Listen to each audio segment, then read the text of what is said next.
Glória a Deus. Amém. Obrigada, viu? Vocês são muito gentis. Aleluia. O Senhor é bom? Amém. Abre tua Bíblia no livro de Isaías, capítulo 40.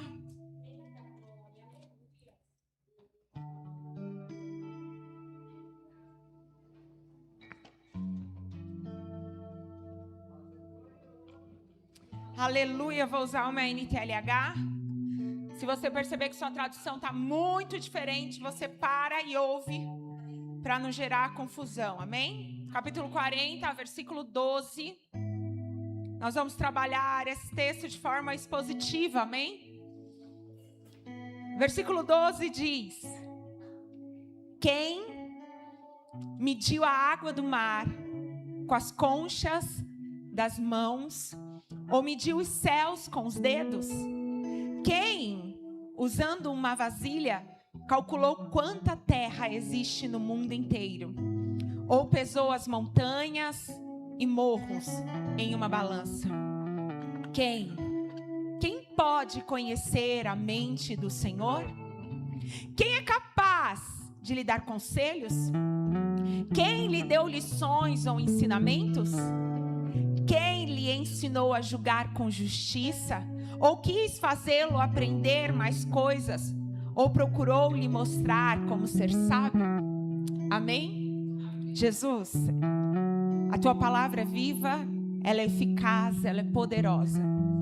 E nós clamamos, Senhor, que haja liberdade para o teu Espírito aqui. Nós necessitamos ouvir mais de ti.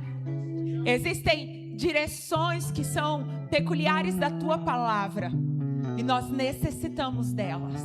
Por isso que clamamos a ti, que o teu Espírito tenha liberdade para fazer o que te apraz e os nossos corações sejam nessa noite ensináveis.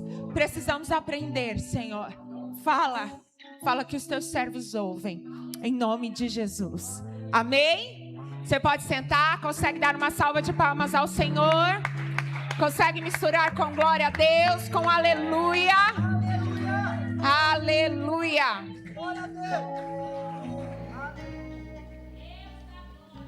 Irmãos, não sei quantos de vocês já leram o livro de Isaías.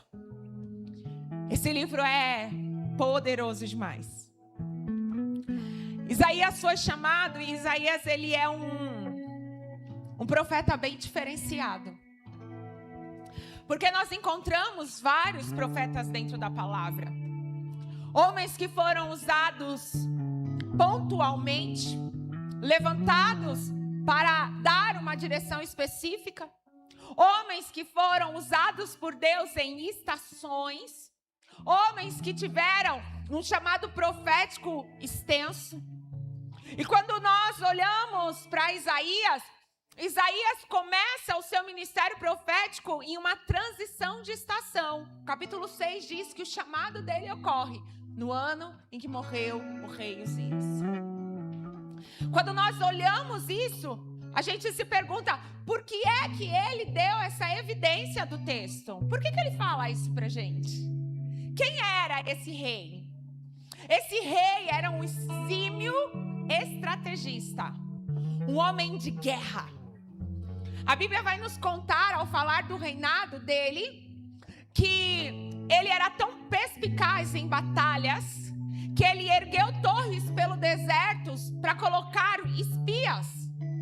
Ele equipou o exército de Israel como nunca antes. Ele criou arquedutos internos para a cidade de Jerusalém, para que, se porventura os inimigos cercassem a cidade, as pessoas tivessem água e não fossem reduzidas a beber urina, porque era isso que acontecia nas cidades em cerco.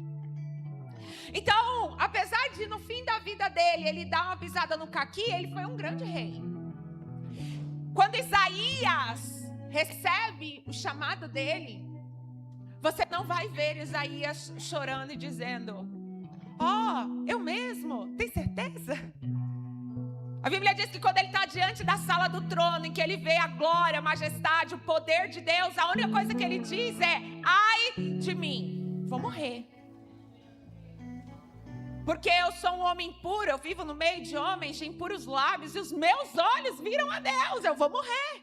Então o anjo vem, toca e diz: você não é mais de lábios impuros. E de repente começa um movimento no céu, e uma voz que diz: a quem enviarei? E você não vai ver Isaías olhando para trás, olhando para alguém, pensando: e agora? Ele diz: envia-me a mim. Conta comigo, Deus. O Senhor já me trouxe aqui, o Senhor me permitiu ver a tua glória, o Senhor tocou os meus lábios, então conta comigo, o que o Senhor quer que eu faça? E aí ele começa o chamado dele.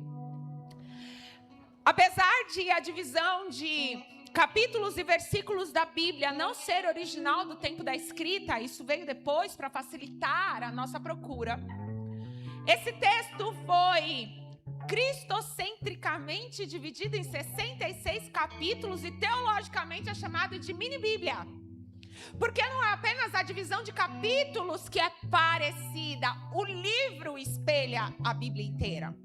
Se nós observarmos do capítulo 1 ao capítulo 35 do livro de Isaías, a gente tem um mover profético. Ele vai se levantando e declarando profecias para o reino do norte, para o reino do sul, para Moabe, para Babilônia e filisteus e tantos povos ao redor. São 35 capítulos voltados a uma voz profética. Depois do 36 ao 39, a gente tem um movimento de condenação. Deus usa a voz do profeta para declarar os seus juízos. E é até interessante que Deus diz assim: olha, você não vai encontrar nenhum outro Deus que anuncie o que vai fazer com antecedência, como eu, porque eu sou o dono do tempo. Então, do capítulo 36 ao capítulo 39, é uma chuva de condenação.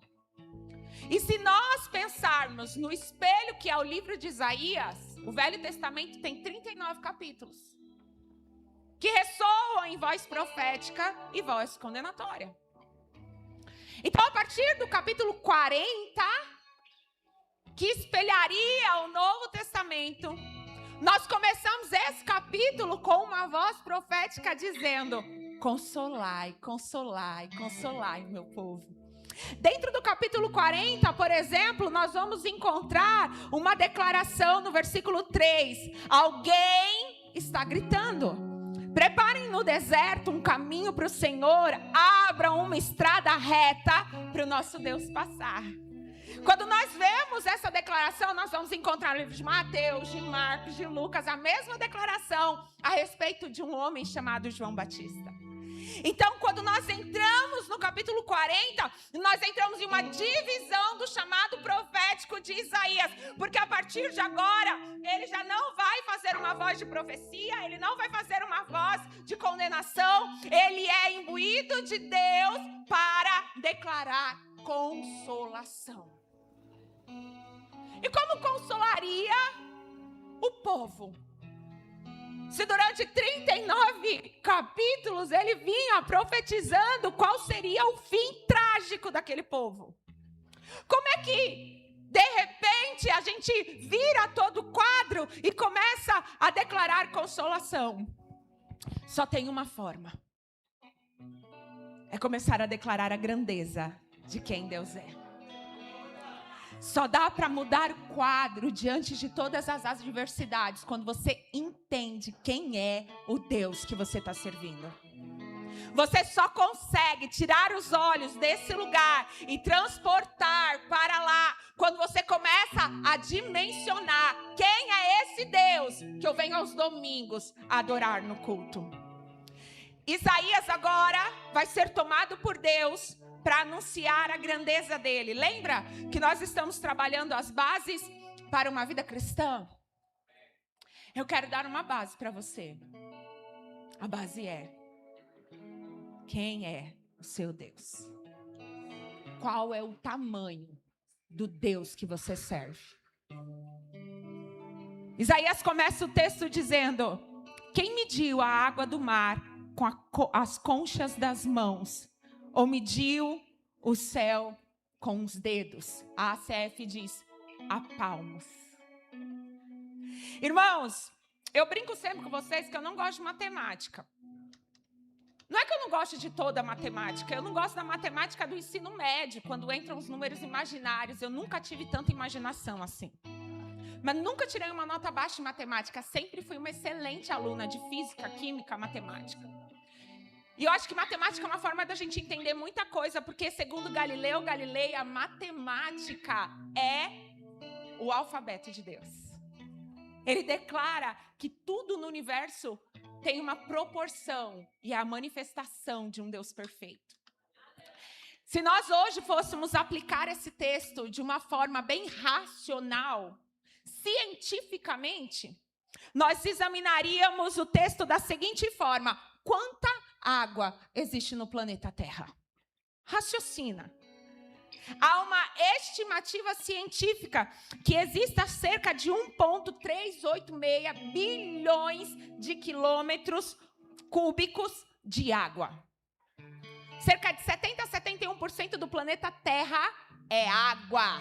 Se nós fôssemos transformar isso em litros, nós teríamos 1,33 sextilhões de litros de água. Agora imagina que você vai fazer conchas com a mão e vai começar a retirar toda a água do planeta Terra. As nossas mãos em conchas têm capacidade média de 100 ml. Se você tem uma mão pequena, uma mão grande, isso vai variar. Mas a média, nós comportamos nas mãos 100 ml de água. Então, se nós fôssemos começar agora a retirar toda a água do planeta, nós precisaríamos de 13,3 sextilhões de conchas de água das nossas mãos para tirar toda a água do planeta. É um número assombroso. Olha lá, o Nicolas, ele pensa igual eu, porque ele foi procurar quantas conchas de água cada ser humano teria de tirar no planeta Terra, baseado na quantidade de pessoas que existe hoje, 2,3 trilhões de conchas de água por pessoa. Então, para eu e você cumprir a nossa meta, nós íamos ter que encher a nossa mãozinha 2,13 trilhões de vezes de água para cada um de nós, no planeta Terra, conseguirmos esvaziar a Terra. Será que isso diminuiria? Ia demorar? Irmãos, nós somos incapazes de fazer isso, mas o Deus que nós servimos com uma conchada de mãos retira toda a água do planeta. Ele não precisa se esforçar muito, porque toda a água que existe aqui nos seus milhares de litros cabe em uma vez apenas nas suas mãos. O texto vai dizer: quem é que mediu a palmos o universo? Palmos era uma forma de medir muito antiga, do polegar ao dedo mínimo, variando de pessoas para as pessoas. Se nós fôssemos examinar a atmosfera, esse céu azul, ela tem cerca de 100 mil quilômetros. Muito grande. Se nós fôssemos traçar uma reta, chamada linha do Equador, e fôssemos fazer uma abóboda na Terra, nós teríamos mais de 12,756 quilômetros. São 58 bilhões de palmos. E Deus, com um palmo, consegue englobar todo o céu. Olha isso. É óbvio que Deus não tem uma mão igual a minha e nem igual a sua. É uma figura de linguagem para que você comece a entender quem é o Deus que você veio servir. Que Deus é esse que nós saímos das nossas casas para servir. Porque nós temos, irmãos, uma dificuldade muito grande. Por conta da nossa correria, por conta da nossa cosmovisão, a nossa visão de mundo. Muitas vezes nós colocamos Deus em uma visão muito pequena, muito humana. Mas Deus não é como homens, Deus não é como eu e você. Deus não fica nessa finitude nossa, Ele é eterno, não há começo e não há fim. Nós não podemos dimensionar a grandeza do nosso Deus. Se nós olharmos, irmãos, o texto vai dizer: quem pode conhecer a mente do Senhor? Paulo escreve à igreja de Roma e à igreja de Corinto, repetindo isso aqui. Não reduza o seu Deus à sua pequena mente. Não reduza o seu Deus ao seu mísero conhecimento. Não torne um Deus tão grande medíocre. Não, irmãos. Nós somos incapazes de entender a mente do Senhor. Quando a gente começa a achar que Deus tem um modus operandi dessa determinada forma, Deus muda todas as coisas e a gente fica lá dizendo, ué, como assim? Nós queremos ensinar muitas vezes Deus, nós queremos dizer, o Senhor não deveria fazer assim, ou o Senhor deve fazer assado. Quem somos nós se Ele é o dono de toda a sabedoria? Quando nós examinamos Provérbios capítulo 3, a sabedoria tem voz. E ela começa a dizer, eu estava com Deus no dia em que Ele criou o mundo. Eu fui criada por Ele. Eu era o seu arquiteto. Irmãos, Ele não é sábio. Ele é o dono da sabedoria. A sabedoria foi criada por Ele. Toda a dimensão de sabedoria tem sua fonte em Deus. Toda a inteligência tem sua fonte em Deus. Toda a capacidade de raciocínio e conexão neural está com a sua fonte em Deus. Por mais mirabolante que seja a sua ideia, por mais extraordinário que seja o sábio humano, ele não é nada perto de quem é o Deus que nós servimos. O texto vai dizer, quem é capaz de dar conselhos a Deus? Irmãos, você pode tentar surpreender a Deus, mas vai ser uma mera tentativa. Porque o Salmo 139 vai dizer que a palavra não chegou nem na sua boca e Ele já conhece. Ele te conhece de perto e de longe. O texto diz, de longe o Senhor conhece os meus pensamentos. Eu não preciso nem me apresentar, Ele já sabe o que eu penso e como vou fazer. Ele já está no futuro, sabendo o que vai acontecer conosco pela eternidade. Nós não podemos querer colocar Deus dentro de um invólucro humano, porque quando nós fazemos isso, nós reduzimos o nosso Deus a uma imagem como os pagãos. Nós dizemos para o Senhor só pode fazer até aqui, quando Ele detém todo o poder. Irmão, Deus não pode fazer até aqui, Deus pode fazer o que Ele quiser. O texto vai continuar dizendo, para o Senhor, todas as nações do mundo são como uma gota de água em um balde. Quantas pessoas existem no mundo hoje? Você já parou para pensar? Tem pouco ou muita gente? Muita gente. Nós conhecemos pouquíssimas pessoas em relação ao que existe de pessoas no mundo. Mas a Bíblia diz que quando Deus olha para o mundo, todas as nações da terra são como uma gota d'água dentro de um balde. É pequeno demais, perto de tudo que Ele vê. Como um grão de poeira na balança, Ele carrega as ilhas distantes, como se fossem grãos de areia. Em toda a região do Líbano não há animais suficientes para um sacrifício como Deus merece, nem árvores que se cheguem para queimar diante dele, porque para Ele as nações não são nada, elas não têm nenhum valor. Consegue entender isso? Se hoje nós parássemos e fôssemos sacrificar as nossas vidas ao Senhor, não seria suficiente para glorificar a majestade de quem Deus é. Nada do que nós façamos ao longo das nossas vidas paga o que Ele fez por nós.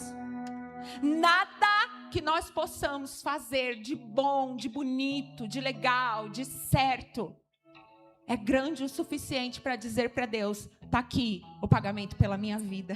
Nunca. O texto vai continuar. Com quem Deus pode ser comparado? Ele não é como imagens feitas por artistas, que um ourive se reveste de ouro e cobre de enfeites e de prata. Quem não pode comprar ouro ou prata, escolhe uma madeira de lei, procura um artista competente para que faça a imagem e ela fique firme no seu lugar. Irmãos, quando eu li isso, estudando essa semana, eu fiquei pensando, perdoa-nos, Deus.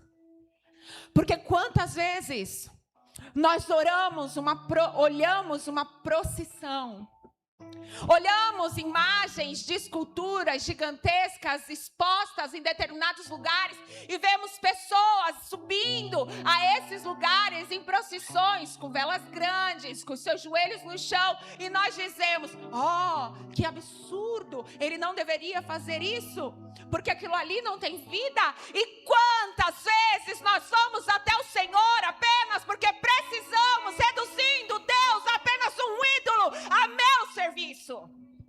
Quantas vezes nós nos aproximamos de Deus achando que Ele é um mero funcionário nosso, que se eu jejuar hoje, o Senhor fará amanhã, que se eu parar para orar hoje, Deus tem que fazer amanhã. Ele não é uma imagem de escultura colocada em um lugar parado para te servir. Ele é o dono de tudo. Aleluia.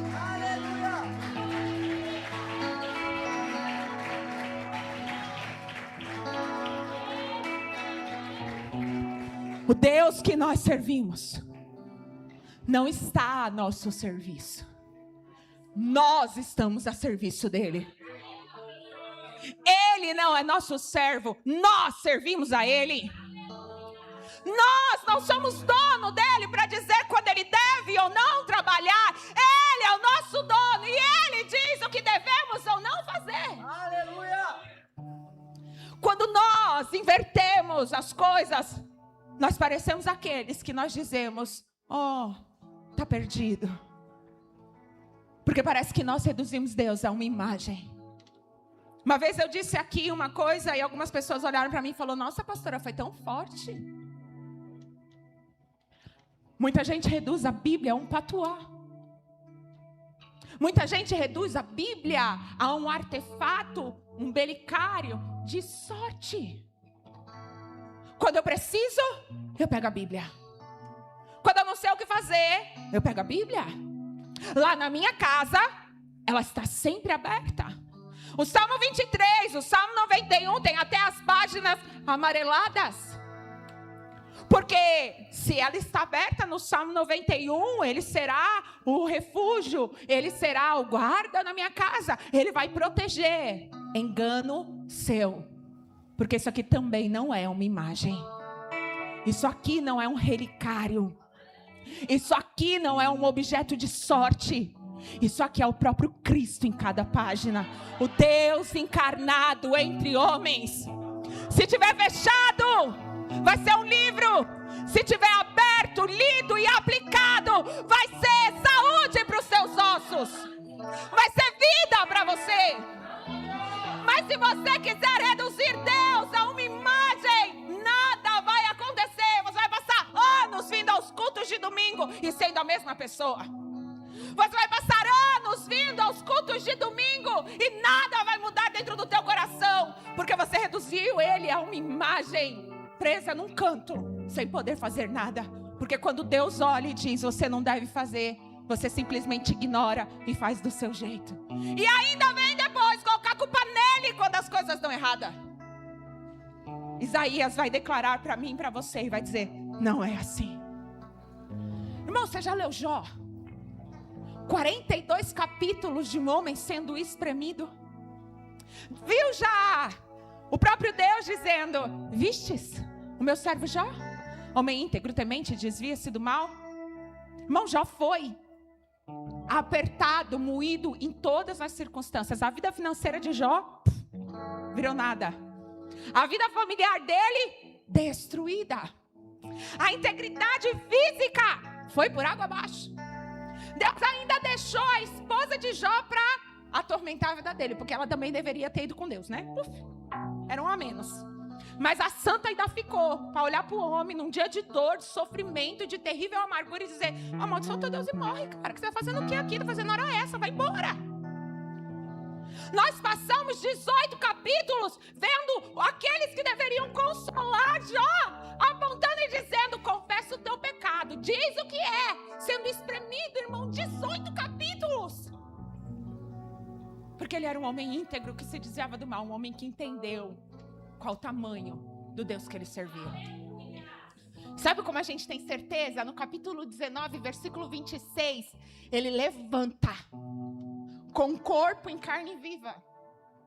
Ele diz que só sobrou a pele da gengiva, nem dente aquele cara tem. A planta dos pés dele está em carne viva, ele fede. E quando os amigos apontaram, falaram e trouxeram juízo, um monte de coisa, Jó levanta e diz: eu sei, o meu Redentor vive. Por fim, ele vai se levantar em meu favor. Jó poderia ter ouvido o conselho da esposa, amaldiçoado Deus e morrido. Mas ele vai suportar 18 capítulos e no 19 ele vai levantar e vai dizer: eu sei quem eu estou servindo. Eu sei que ele é grande, eu sei que ele é poderoso. Eu sei que o que está acontecendo é uma estação. Alguém que está a serviço. Alguém que sabe quem está servindo. Alguém que não tem Deus como seu funcionário, mas está a serviço. Alguém que não vira as costas quando recebe um não. Alguém que quando é espremido não deixa. Porque é melhor um dia na tua casa do que 1000 dias em outro lugar. Eu prefiro estar à porta da tua casa do que estar em qualquer outro lugar, Senhor. Quando nós olhamos o livro de Jó, dependendo da tua tradução, Deus faz 70 perguntas para Jó que são impossíveis de responder. Onde você estava quando eu fiz? E Deus vai falando de várias coisas. Sabe o que Jó diz no final? Ô Senhor, foi mal. Eu falei de coisas que eu não compreendia, que eram altas demais para mim. Sabe o que eu entendi, Deus? Eu te conhecia de ouvir falar. Agora, meus olhos te veem. Irmão, só alguém que sabe muito bem quem é o Deus que serve e o tamanho dele pode só de ouvir falar ser tão fiel como Jó foi. Sabe quando Jó declara isso? Jó não está dizendo passei de nível. Jó está dizendo: se era para te ver, valeu a pena ter chegado aqui do jeito que eu cheguei. Se foi para sair do raso, se foi para sair do superficial, se foi para deixar de viver aquela vida achando que era tudo um mar de rosas e ver o Senhor face a face, valeu a pena estar aqui hoje. Só quem entendeu que Deus é grande consegue chegar no final das coisas sem se lamentar, sem chorar, sem sofrer, sem ter dores, mas dizendo: se é para estar mais perto, se é para te amar mais, se é para te ouvir melhor, então vale a pena chegar neste lugar, Senhor. Quem é o Deus que você está servindo?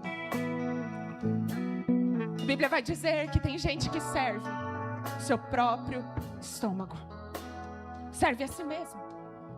Quando as coisas dão errada, elas vão embora e não olham para trás. Mas nós servimos esse grande Deus. Nós andamos com esse grande Deus. O Deus que nós servimos não está parado em um canto. Não foi feito por mãos humanas.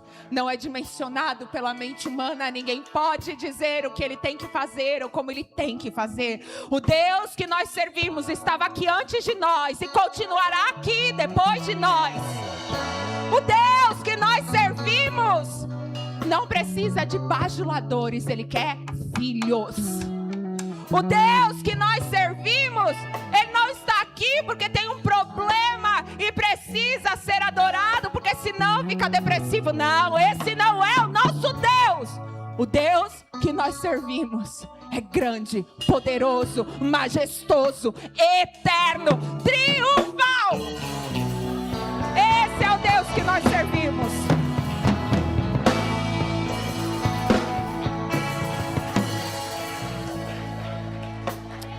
Aleluia! Então para de reduzir, Deus, a nossa pequenez. O texto vai continuar. Será que vocês não sabem? Será que nunca ouviram falar disso? Não lhe contaram há muito tempo como o mundo foi criado? O Criador de todas as coisas é aquele que se senta no trono no céu. Ele está tão longe da terra que os humanos lhe parecem pequenas formigas ou gafanhotos, dependendo da sua tradução. Esse é o Deus. Ô irmão, quando Deus olha do céu para a terra, nós somos tão pequenininhos. Mas foram para esses pequenininhos que Ele olhou em misericórdia. Foi para esses pequenininhos que Ele enviou Jesus. Foi para esses pequenininhos que ele disse: hoje vocês estão longe, mas eu tenho um plano para trazer vocês para perto. Olha que Deus maravilhoso. O texto vai continuar falando: Ele estende os céus como um véu, arma uma barraca para neles morar, rebaixa poderosos, tira autoridades do poder, porque as autoridades são como plantas, nem tem raízes. Ele faz o que Ele quiser. Versículo 25. Como vocês vão comparar? Com quem vocês vão comparar o nosso Deus? Quem é igual a Ele? Reis, políticos, homens grandes, não são nada perto de quem é o nosso Deus. Irmãos, nós oramos pela nossa nação, porque nós obedecemos o comando bíblico. Orem para que o lugar em que vocês estão tenha paz. Mas nós sabemos que o nosso socorro não vem de homens. Não são homens que podem mudar a nossa história. Homens não podem trazer avivamento. Homens não podem depor reis e constituir reis. Eles podem se esforçar, mancomunar, eles podem se mover, mas Deus é aquele que pode fazer todas as coisas. Por isso nós vamos até Ele, por isso nós oramos e olhamos para Ele. O texto vai dizer: olhem os céus, vejam estrelas. Quem foi que as criou? Foi aquele que as faz sair em ordem como um exército. Ele sabe quantas são, chama cada uma pelo nome. A sua força e seu poder são tão grandes que nenhuma delas deixa de responder. Segundo a ciência, existe uma estimativa do tamanho do universo, porque é provado cientificamente que o universo continua em expansão. Ele está crescendo. Então, hoje, estima-se que ele tenha um tamanho médio de 93 bilhões de anos-luz de diâmetro. Isso é muita coisa. Se a gente fosse fazer um cálculo da velocidade da luz e fôssemos andar na velocidade dela e fôssemos habitar e andar no universo de norte a sul, de leste a oeste, nós precisaríamos de cerca de 93 bilhões de anos de vida. Mas em qualquer cantinho que você fosse do universo, lá o Senhor estaria. O salmista diz: se eu subir aos céus, tu lá estás. Se eu descer e fizer a minha cama no inferno, lá também tu estás. Se eu quiser esconder-me nas trevas, trevas e luz para ti serão a mesma coisa. Porque não tem onde eu possa escapar do Senhor. Olha isso, irmãos. 880 sextilhões de quilômetros. Muita coisa. Cabem galáxias e galáxias. Sabe quantas estrelas existem no universo? Nem os cientistas. Eles também não sabem. Mas eles têm uma estimativa que nesses 93 bilhões de anos-luz de quilômetro de diâmetro que tem o universo, existem mais estrelas que toda a areia que existe na Terra, sejam praias ou desertos. E a Bíblia vai dizer que o Deus que eu e você servimos é tão grande que Ele sabe o nome de cada uma dessas estrelas. E que Ele chama cada uma delas pelo nome. E nenhuma delas deixa de apresentar tamanha grandeza. O salmista vai dizer: as estrelas cantam a respeito da sua glória. Teologicamente, nós entendemos esse texto de duas formas: estrelas ou anjos. Eu não sei se você já foi no Museu Catavento, que a gente tem lá em São Paulo, no centro de São Paulo. O Museu Catavento em São Paulo, ele é dividido em estações. A primeira estação, assim que você entra, são sistemas planetários e estrelas. E lá, você tem a oportunidade de apertar um botãozinho e ouvir as estrelas. O som no vácuo onde as estrelas estão não se propaga, mas é possível reproduzir as ondas sonoras dos movimentos, e tem toda uma explicação científica que está lá. E quando você aperta o botãozinho, você ouve o pulsar. Cada estrela com um pulsar diferente. Cada uma cantando, como o salmista diz, a respeito da glória de Deus. Cada uma delas com nome, cada uma delas com endereço, todas elas conhecidas por Deus. E quando Deus chama uma, ela se apresenta imediatamente. Esse é o Deus que estrelas obedecem. Irmãos, e nós? Nós vamos continuar vivendo as nossas vidas, reduzindo o nosso Deus a um pequeno servo, a um amuleto de sorte. Nós nos renderemos à grandeza de quem Ele é. O texto vai continuar dizendo: povo de Israel e ecepenses, por que vocês se queixam, dizendo: o Senhor não se importa conosco, nosso Deus não se interessa pela nossa situação? E ecepenses, por que é que nos dias de aflição vocês oram dizendo: Deus, o Senhor não está me vendo? Se Ele vê bilhões e bilhões de estrelas, como não veria você? Como não agiria? Como não interviria? Como não faria? Isaías continua dizendo: será que vocês não sabem? Será que nunca ouviram falar disso? O Senhor é um Deus eterno. Ele criou o mundo inteiro. Ele não se cansa, não se fadiga. Ninguém pode medir a sua sabedoria. Ele é o Deus que intervém da seguinte forma. Se você pudesse levantar, eu queria terminar declarando isso na sua vida. O Deus que eu e você servimos. O Deus que tem conchas grandes de mão. Que faz da terra estrado dos seus pés. Que reduz todas as nações a uma gota de água dentro de um bote. O Deus que chama estrelas, conhece estrelas e mantém em perfeito equilíbrio todo o universo. O Deus que continua dando dias e noites, sol e chuva, verão e inverno. Esse Deus que se importa conosco declara aos cansados: eu dou novas forças.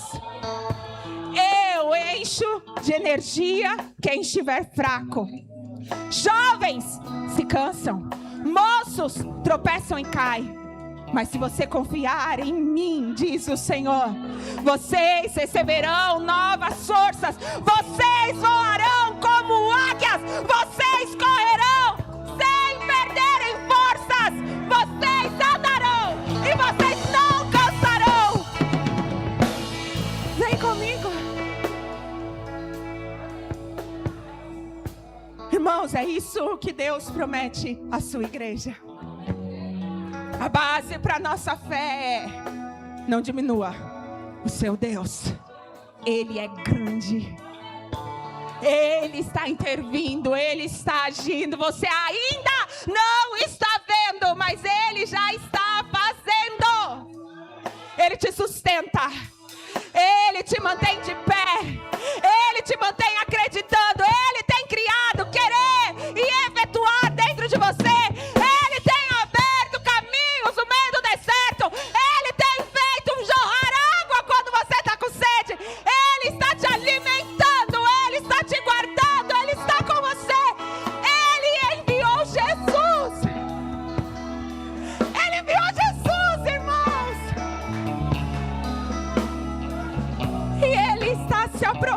para vir nos buscar. Ele está chegando para nos levar para casa. E lá não haverá mais choro, lá não haverá mais dor, lá não tem morte, lá não tem frustração, lá nós não perderemos mais, nós estaremos eternamente diante dele, desse grande Deus. Se ele disse, se ele prometeu, ele vai fazer. Então, somente confia nesse grande Deus que você se levantou para servir. Então, somente permaneça firme, adorando, independente das tribulações, adversidades, das tuas dores. Permaneça com o Senhor. Porque quanto mais perto você estiver, maior você vai vê-lo. Amém? Senhor Jesus.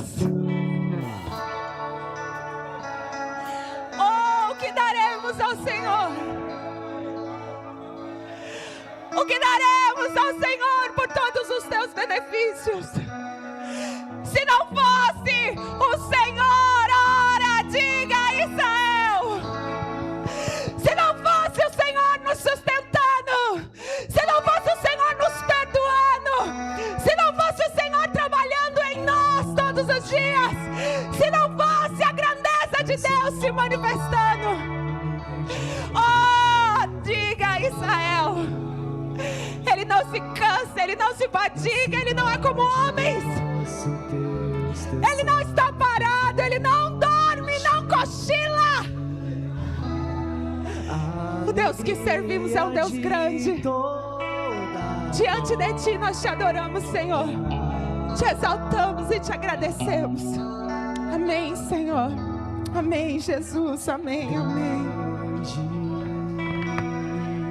É o Senhor em quem nós temos a vitória, em quem nos ajuda.